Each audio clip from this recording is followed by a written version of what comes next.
ហេតុអ្វីអ្នកគួរទិញអចលនទ្រព្យបែបផ្សារទំនើបធំៗព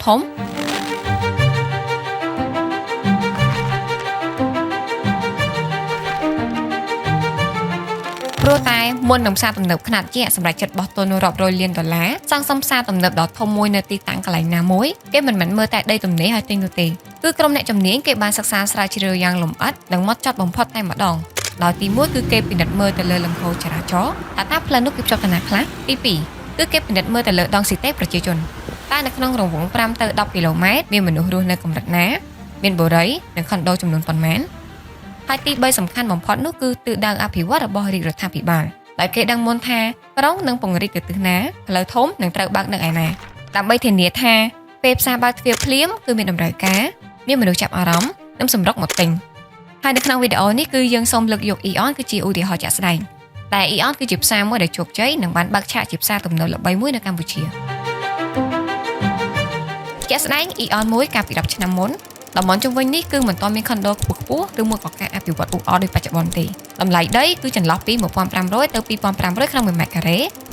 តែពេល Aeon មួយបង្ហាញខ្លួនភ្លាមតំបន់នេះគឺបានប្រែមុខមាត់ថ្មីស្រឡាងខ្លាយទៅជាមជ្ឈមណ្ឌលពាណិជ្ជកម្មកណ្ដាលក្រុងវិញដែលតម្លៃដីធ្លីគឺស្ទុះឡើងរាប់ដងគួរឲ្យកត់សម្គាល់និងមានតម្លៃដីធ្លីហក់ឡើងរហូតដល់5000ទៅ7000ដុល្លារក្នុង1ម៉ែត្រការ៉េបន្ទាប់ពីជោគជ័យ Aeon មួយគេក៏ពង្រីកខ្លួនជា Aeon 2មួយទៀតនៅប៉ែកខាងសែនសុខ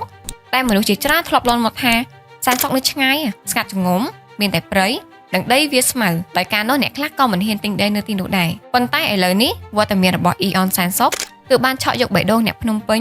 និងប្រែក្លាយតំបន់នេះទៅជាគោលដៅរស់នៅបែបស៊ីវិល័យផ្សារទំនើប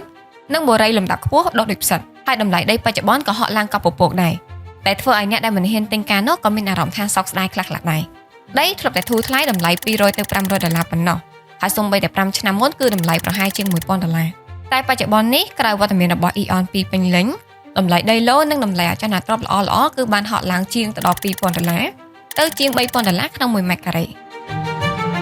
បន្ទាប់ពីទទួលបានជោគជ័យ Aeon 1និង Aeon 2ឥឡូវនេះក្រុមហ៊ុនយក្សនេះគឺបានបោះយុទ្ធសាស្ត្រទី3របស់ខ្លួនគឺ Aeon មានជ័យនៅភាគខាងត្បូងនៃរាជធានីភ្នំពេញតែម្ដងលោកអ្នកអាចមើលបានតំបន់ដែលធ្លាប់តែស្ងប់ស្ងាត់កាលពីមុនពេលនេះគឺបានក្លាយទៅជាតំបន់សេដ្ឋកិច្ចដ៏មានសក្តានុពលដែលមានផ្លូវមេធំមានហេដ្ឋារចនាសម្ព័ន្ធច្រើនខ្វាត់ខ្វែងមានមនុស្សធ្វើដំណើរទៅមកច្រើនអ៊ូអរគម្រោងអភិវឌ្ឍធំនិងបុរីលំដាប់អភិជនជាច្រើនក៏បានមកចោមរោមជុំវិញផ្សារទំនើប Aeon 3នេះផងដែរហើយតម្លៃដីធ្លីនៅទីនេះក៏កំពុងតែមានសន្ទុះកើនឡើងគួរឲ្យកត់សម្គាល់ផងដែរបើកាលពីមុនលោកអ្នកខកខានឱកាសមិនបានទិញដីក្បែរ Aeon 1ឬមួយក៏ Aeon 2ឥឡូវនេះគឺជាពេលវេលាមួយដ៏ស័ក្តិសមដែលលោកអ្នកអាចងាកមកពិចារណាវិនិយោគដីធ្លី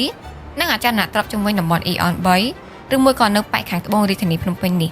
ដែលលោកអ្នកអាចតាក់ទងមកកាន់ Pointer ឥឡូវនេះបានពីព្រោះយើងមានដីគ្រប់ទំហំមានចាប់ពីដីខ្នាតតូច10x20